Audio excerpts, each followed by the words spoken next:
Welcome to today's Ukraine war update for April 18, 2026. Ukraine struck 4 Russian oil refineries and a Baltic Sea oil terminal in a single night, the broadest simultaneous strike on Russian energy infrastructure this year. Rosneft's Novokuybyshevsk and Syzran refineries in the Samara region were hit deep inside Russia. The Tikhoretsk pumping station in Krasnodar and the Lukoil 2 terminal at the Port of Vysotsk near the Finnish border were also struck. A separate SBU operation damaged 3 Russian military vessels, and a fuel depot in occupied Sevastopol lost 4 storage tanks to fire.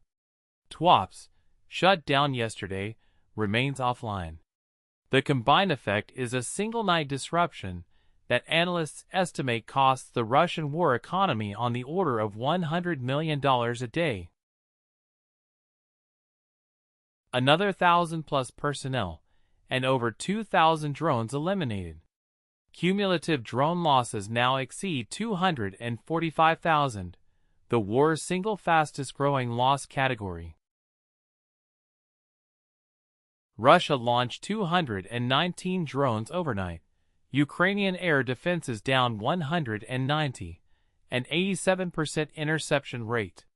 The heaviest impact was in Chernihiv, where a strike on an energy facility cut power to 380,000 consumers. In Bohodukov, Kharkiv region, a drone hit a residential building injuring a 42-year-old man and a 63-year-old woman. The port of Odessa was damaged, and Kherson region reported over 40 settlements shelled with 4 civilians injured. 151 combat clashes over the past 24 hours, up from 132 the day before.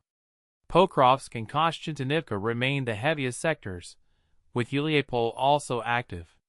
Russia deployed 217 guided aerial bombs, over 9,300 FPV drones, and conducted nearly 3,500 shelling attacks.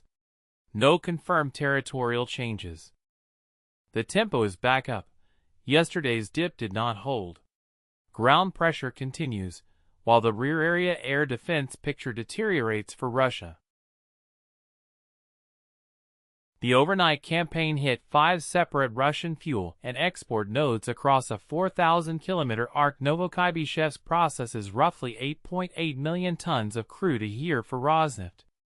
Syzran is another Rosneft refinery in the same region.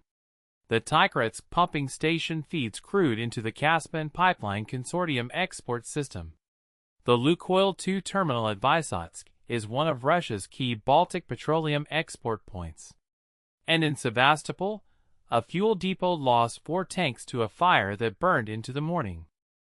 Separately, the Ukrainian Security Service reported damaging 3 Russian military vessels in a dedicated maritime operation.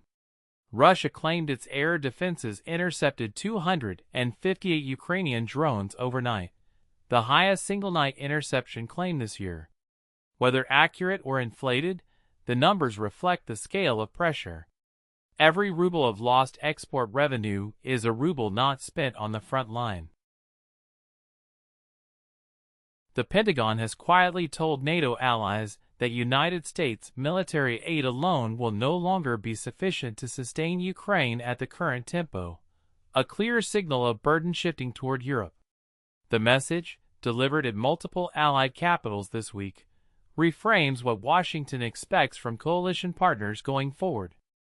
In a surprise move, the U.S. Treasury extended a Russia oil sanctions waiver by 1 month, a reversal after weeks of tougher rhetoric from Treasury Secretary Scott Bessent. The waiver preserves certain wind-down transactions and has been read in Kyiv as a concession to oil market pressure rather than a policy shift. President Zelensky signed personal sanctions against 121 Russian military commanders, citing their role in strikes on Ukrainian civilians. The sanctions freeze assets in Ukrainian jurisdictions and formalize the legal case being built for post-war accountability. That wraps up today's update. If you found this useful, press the like button and subscribe in order to support this channel. Stay informed, stay safe, and I'll see you tomorrow.